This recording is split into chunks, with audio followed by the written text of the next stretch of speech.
So one thing we have to do is when we buy sterling flatware, a lot of times the forks and the knives will have some kind of plaster or solder inside of them. So the only way to really clean it out is to heat them up and get the solder to melt away so that we can get down to just pure sterling silver to make our bars.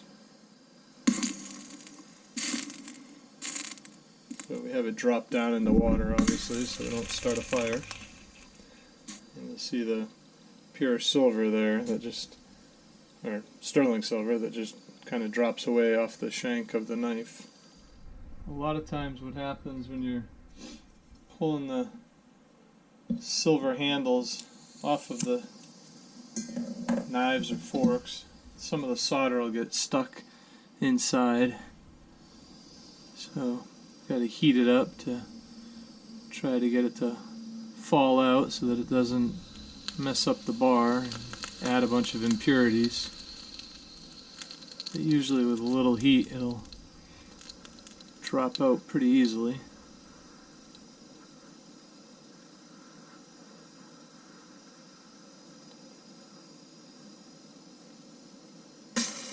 Just like that. So I kind of have to do this sideways a little bit just so that I can still work at the table, but you might be able to see something. So we usually put the kiln to about 2,000 degrees is what seems to get silver really pourable. All the different sizes. We use graphite molds. They seem to work really well. They release easily once the bar is poured. The problem with graphite is it breaks down, so you can usually use it for 20 or 30 bars, and then you have to buy a new one. So the kiln's going to take a little while to heat up. Kind of the big surprise. We pre-weigh all of our silver, so all of this is a bowl folded up into pieces, and a bunch of those knife ends that we cleaned out so that there's nothing left in them. I don't know if you can really tell that, but so all of that is going to turn into one bar that size. I'll probably do a little bit of a time lapse or speed this up after the fact. So we're at about 1200 degrees now. So I usually start to feed the stuff in a little bit just to get the metal preheating. One of these pieces has a little bit of gunk on it, so that's usually going to smoke a little bit as it burns. Catch is trying to fit enough in there for it to really get molten, and as it comes to temperature, anything you drop in there will heat up really fast. 1350 degrees. Things are starting to get exciting. I'm always amazed how much smaller and how dense it gets as it melts. I can see some of the smoke coming now. Don't breathe that in.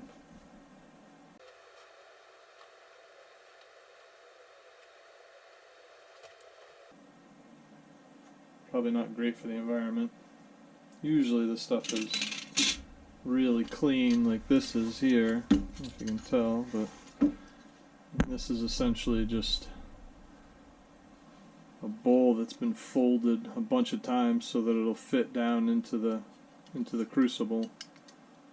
Completely clean, just pure sterling silver. Pretty awesome.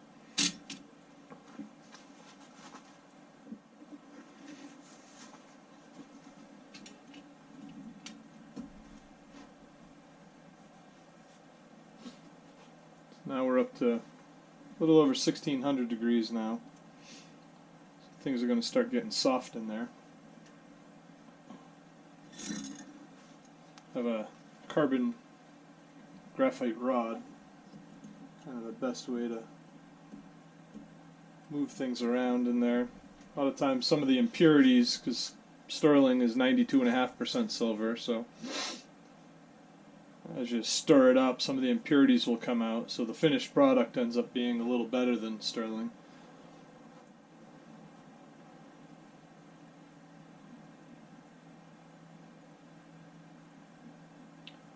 We just had a customer who bought all of our silver bars and he's looking for more 10-ounce bars, so figured I would start making a few for the next time he comes in.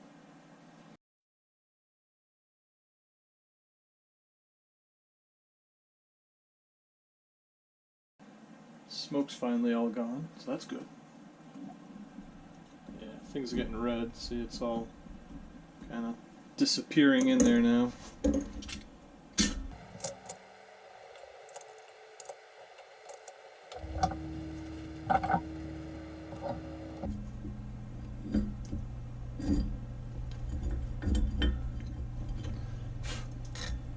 Oh, a little bit of gold left over from the last bar I poured.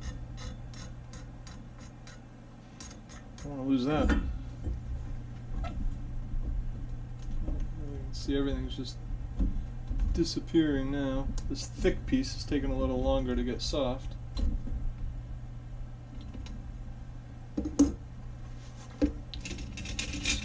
Keep feeding in the smaller stuff though. Oh no.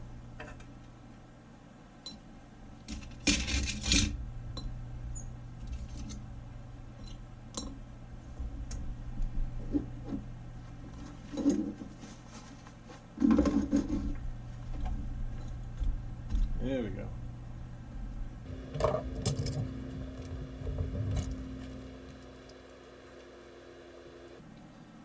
So now we're at 1970 degrees, so things are starting to melt pretty fast now.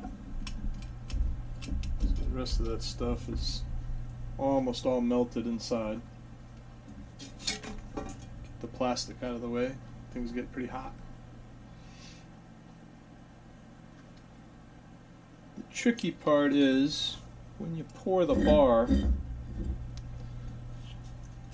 it starts to cool off really fast and it'll leave a bunch of folds in the bar if you don't pour it quick. But if you pour it too quick, it'll actually go in and jump right out and you'll lose half of it.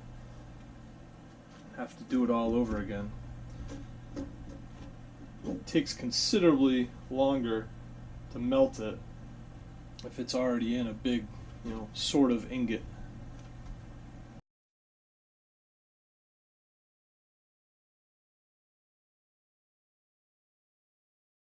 A little closer here.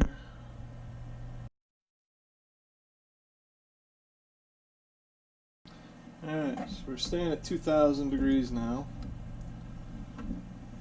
Just need that last big piece we put in to soften up so I can get it down into the puddle of silver. I'm sure some of you will comment and tell me what I'm doing wrong, and I welcome the guidance. We've been doing it for a while, but we still have some somewhat expensive screw-ups. But we've got a pretty good system now.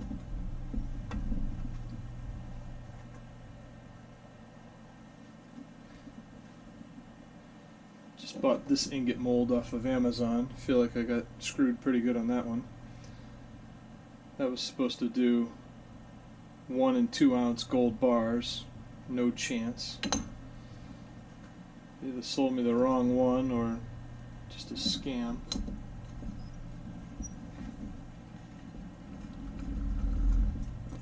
Ooh.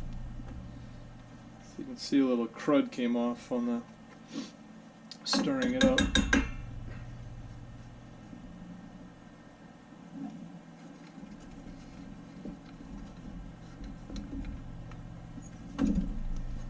Alright, it's purely molten now. I'm just going to let it heat for a second, just so it's super hot when we pour it, because it helps it lay down and get really flat a lot better. There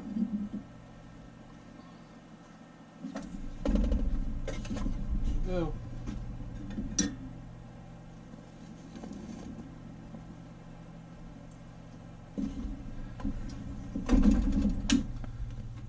that edge will, a lot of that's just some of the impurities that come off, and those two edges that over poured will be able to grind right off pretty easily. So look at that.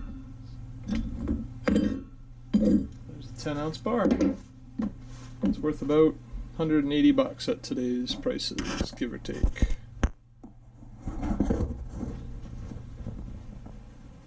Let's see, the mold is smoking. That'll clean up pretty awesome. That one surface is really nice and flat, if you can tell.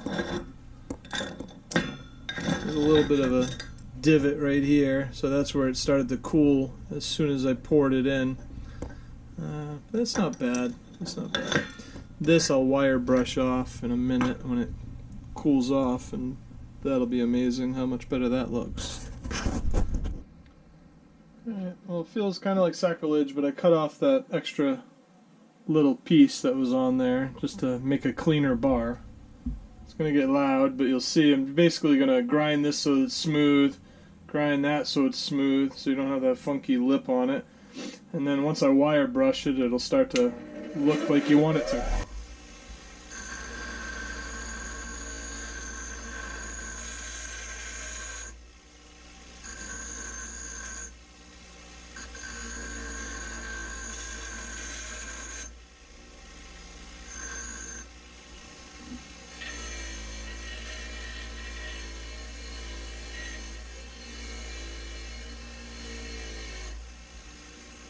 Shiny it already starts to look.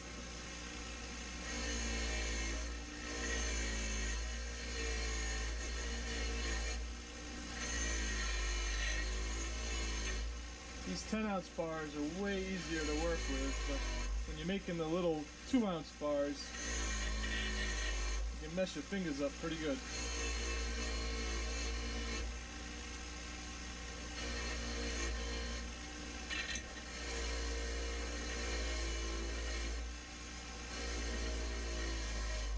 Kind of a good before and after there. You can see what a difference.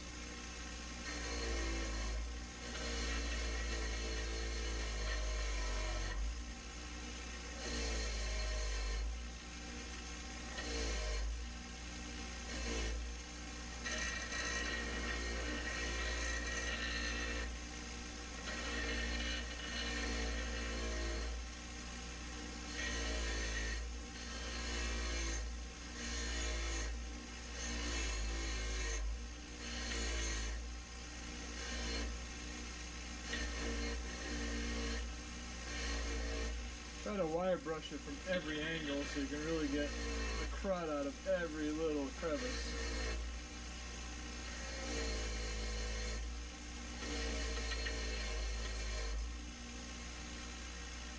Like I mentioned, we pre-weigh everything before, and I weigh it a little heavy because after all the grinding and everything, I want to make sure that the final product is at least over my weight.